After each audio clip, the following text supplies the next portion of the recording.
Include ആവും.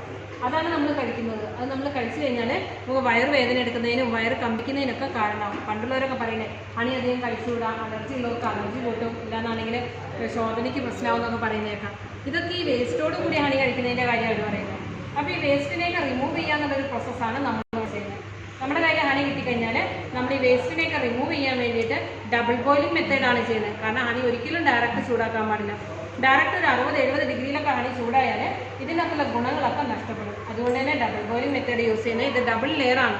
ഇതിനുള്ളിൽ ഒരു ഇന്നർ ലെയർ ഉണ്ട്, ഇത് ഔട്ടർ ലെയറാണ്. ഔട്ടർ ലെയർ ഫുള്ളും വെള്ളമായിരിക്കും. ഈ വെള്ളത്തിന് നമ്മൾ ഒരു 57 ഡിഗ്രിയിലാണ് ചൂടാക്കുന്നത്. തേനൊരു 42 ഡിഗ്രിയിലേ അപ്പോൾ ചൂടാകും.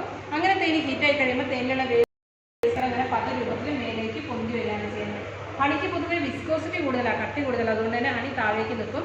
പിന്നെ നമ്മളിവിടെ ഒരു മൈക്രോ ഫിൽറ്റർ ഉണ്ട്. ഈ മൈക്രോ ഫിൽറ്റർ ഉപയോഗിച്ച് ഹണി സെക്കൻഡ് ചേമ്പറിലേക്ക് ഷിഫ്റ്റ് ചെയ്യും. സെക്കൻഡ് ചേമ്പറിൽ പ്യുവർ ഹണി ആയിരിക്കും. പക്ഷേ ഇതിനകത്ത് വാട്ടർ കണ്ടന്റ്, വാട്ടർ കണ്ടന്റ് 20% കൂടിക്കഴിഞ്ഞാൽ ഹണി വേഗം പുളിച്ചു പോകും. അങ്ങനെ പുളിച്ചു പോകുന്ന ഹണിയാണ് നമ്മൾ കഴിക്കുന്നതെങ്കിൽ നമ്മുടെ ശരീരത്തിലൊക്കെ കഫ, പിത്ത, വാത എന്ന് പറയുന്ന ത്രിദോഷങ്ങളിൽ ഇംബാലൻസ് വരുത്തിയിട്ട് പല തരത്തിലുള്ള രോഗങ്ങളായിട്ട് കൺവേർട്ട് ആവുക ചെയ്യാം. നോർമലി ത്രിദോഷങ്ങൾ വരാതിരിക്കാൻ വേണ്ടിയിട്ടാണ് നമ്മൾ ഈ ഹണി കഴിക്കുന്നത്. അപ്പോൾ നേരെ ഓപ്പോസിറ്റ് റിയാക്ഷൻ നടക്കുമല്ലോ. അതുകൊണ്ട് തന്നെ ഈ സെക്കൻഡ് ചേമ്പറിൽ വെച്ചിട്ട് നമ്മളിതിൻ്റെ വാട്ടർ കണ്ടന്റ് പരിശോധിക്കും. 20% കൂടുതലാണെങ്കിൽ ഈ ഡോസിംഗ് പമ്പിൻ്റെ സഹായത്തോടെ ഹണി ഹൈ പ്രഷറിൽ ഇഞ്ചെക്ട് ചെയ്തിട്ട് ഈ വാക്യൂം ചേമ്പറിലേക്ക് ഡംപ് ചെയ്യുകയാണ് ചെയ്യുക. അങ്ങനെ വാക്യൂം ചേമ്പറിലേക്ക് ഡംപ് ചെയ്യുന്ന സമയത്ത് ഇതിൻ്റെ അകത്തുള്ള വാട്ടർ കണ്ടൻ്റൊക്കെ കുമിളകൾ രൂപത്തിൽ ഈ ട്യൂബ് വലിച്ചെടുത്തിട്ട് കൂളിംഗ് ടവറിലേക്ക് കൊണ്ടുപോവുക ചെയ്യുന്നത്.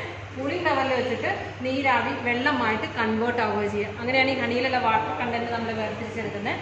ആർക്കെങ്കിലും വേണമെങ്കിൽ ജസ്റ്റ് ഒന്ന് സ്മെല്ല് ചെയ്യാം.